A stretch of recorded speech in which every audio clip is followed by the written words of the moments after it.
সমভূমির তুলা চাষ প্রযুক্তি।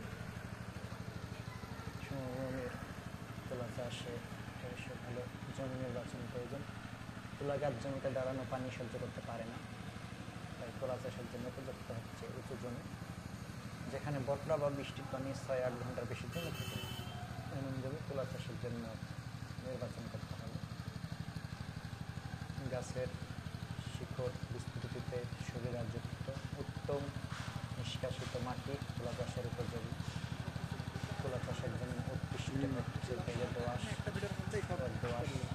প্রকৃতির মাটি। এছাড়াও এঁটেল দোআঁশ পলিযুক্ত এঁটেল দোআঁশ মাটিতে তুলা চাষ করা যায়। অতি অল্প বা অতি ক্ষার উভয় প্রকার মাটি তোলার জন্য অনুপযোগী। তুলা চাষের জন্য মাটির পিএইচপি মান 6 থেকে 7.5 থাকা ভালো। মাঝারি লবণাক্ততা সম্পূর্ণ উঁচু জমিতেও তুলা চাষ করা যায়। ছায়াযুক্ত স্যাঁতসেঁতে জমি তুলা চাষের জন্য পরিহার করতে হবে। তুলা চাষের জন্য জমি তৈরি চাষ দেখার আগেই বিঘা প্রতি 1 থেকে 1.5 টন গোবর কম্পোস্ট চার জমিতে ছিটিয়ে দিতে হবে। তারপর বৃষ্টির ফাঁকে ফাঁকে মাটির যে অবস্থা বুঝে 3-4টি চা সময় দিয়ে জমি সমতল ঝরঝরে করে নিতে হবে। বিভিন্ন আবর্জনা আগাছা উত্তমভাবে পরিষ্কার করতে হবে। একটি পরিবেশে বিনা চাষে ডিবলিং পদ্ধতিতে তোলা বীজ বপন করে ফল পাওয়া যায়। চারা তৈরি করে রোপণ। উপরে ছাউনির ব্যবস্থা করে কাগজ অথবা পলিথিন প্যাকেটে চারা তৈরি করে 10 থেকে 15 দিন বয়সের চারা মূল জমিতে বপন করা যায়। এভাবে নাবিতে পাট ও আউশ ধান কেটে ওই জমিতে তুলা বপন করে ওর ফল পাওয়া যায়। তুলা বপনের সময় জাত বেঁধে তোলার বীজ আষাঢ়ের প্রথম থেকে শ্রাবণের মাঝামাঝি পর্যন্ত বপনের সবচেয়ে উপযুক্ত সময়। 30 শ্রাবণ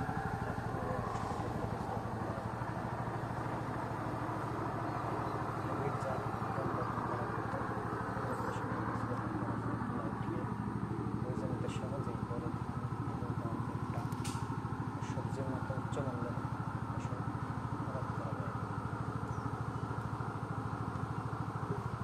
তুলা উন্নয়ন বোর্ডের নিজস্ব এফসিওটি জাতের ক্ষেত্রে বিঘা প্রতি 1 কেজি এবং হাইব্রিডের ক্ষেত্রে 500 থেকে 600 গ্রাম বীজের প্রয়োজন। বীজ বপনের পূর্বে তুলা বীজ 3-4 ঘন্টা পানিতে ভিজিয়ে শুকনো মাটি বা ছাই দিয়ে ঘষে নেওয়া হতো। মনে রাখা দরকার, উচ্চ ফলনের জন্য বিঘা প্রতি কমপক্ষে 3000 গাছ থাকা আবশ্যক।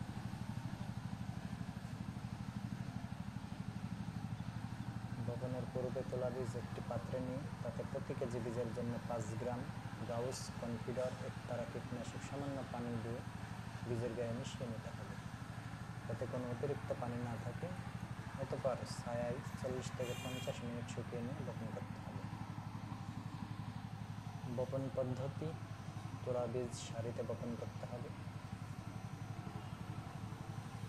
সারি উত্তর দক্ষিণ বরাবর লম্বালম্বি করে তৈরি করতে হয়।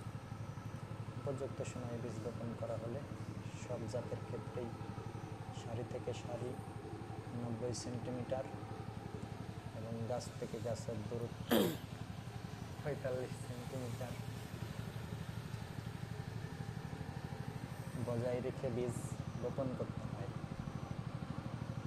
সারি বরাবর মাটি উঁচু করে তারপর বীজ বপন করা উত্তম, কারণ এতে জমি থেকে নিষ্কাশন সহজ হয়। চারা গাছ জলাবদ্ধতার হাত থেকে রক্ষা পায়, ফলে চারা গাছের বৃদ্ধি ভালো হয়। সারির উপর নির্দিষ্ট দূরত্বে আধা ইঞ্চি গভীরে 2-3টি বীজ সামান্য মাটির দ্বারা হালকাভাবে ঢেকে দিতে হবে। বীজ মাটির দ্বারা শক্ত করে ঢেকে দিলে অথবা গর্ত করে বেশি গভীরে বীজ দিলে চারা গাছ যাতে অসুবিধা হতে পারে।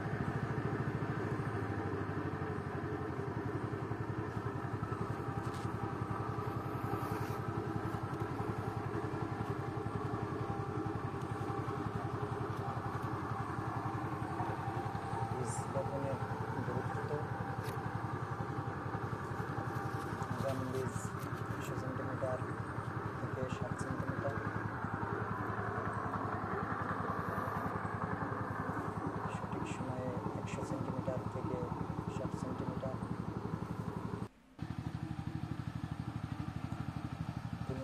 আগস্টের পরে 100 সেন্টিমিটার থেকে 50 সেন্টিমিটার, বীজ তোলা জিনিং এর পরে তোলা বীজের গায়ে ক্ষুদ্র আঁশ বা ফাঁস থাকে,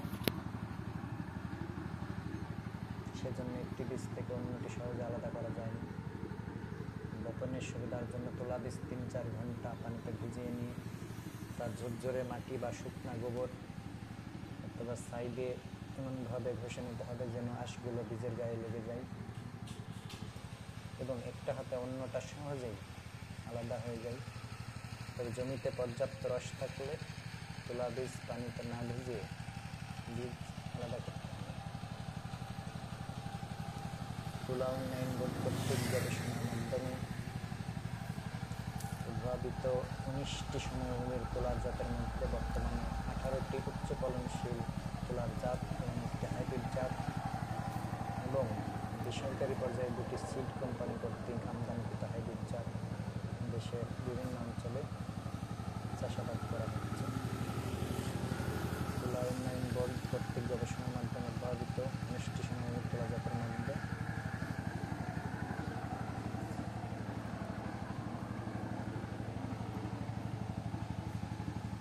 18টি উচ্চ ফলনশীল তোলার জাত।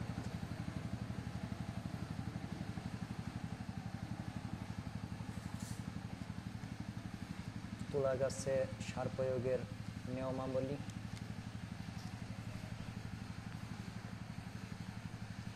ভালো ফলন পেতে হলে তুলা ক্ষেতে উপযুক্ত সার সঠিক পরিমাণ ও নিয়ম মাফিক ব্যবহার করতে হয়। মাটিতে জৈব ও রাসায়নিক উভয় প্রকার সার প্রয়োগ করা প্রয়োজন। জৈব সার ব্যবহারে মাটির জৈব পদার্থ বৃদ্ধি পায়, ফলে মাটির পানি ধারণ ক্ষমতা বাড়ে, অণুজীবের কার্যকারিতা বৃদ্ধি পায় এবং অনুখাদ্যের পরিমাণ বাড়ে।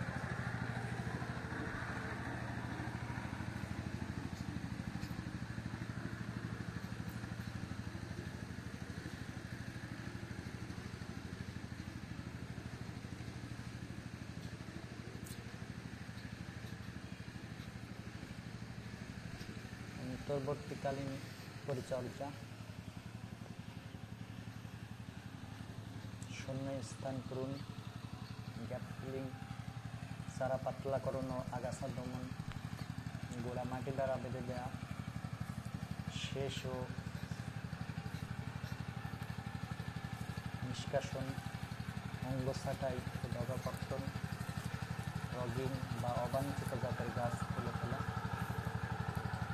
যে জাতের তুলা চাষ করা হয় সে জাত ভিন্ন অন্য জাতের তুলা গাছকে রং বা অবাঞ্ছিত জাতের গাছ বলে।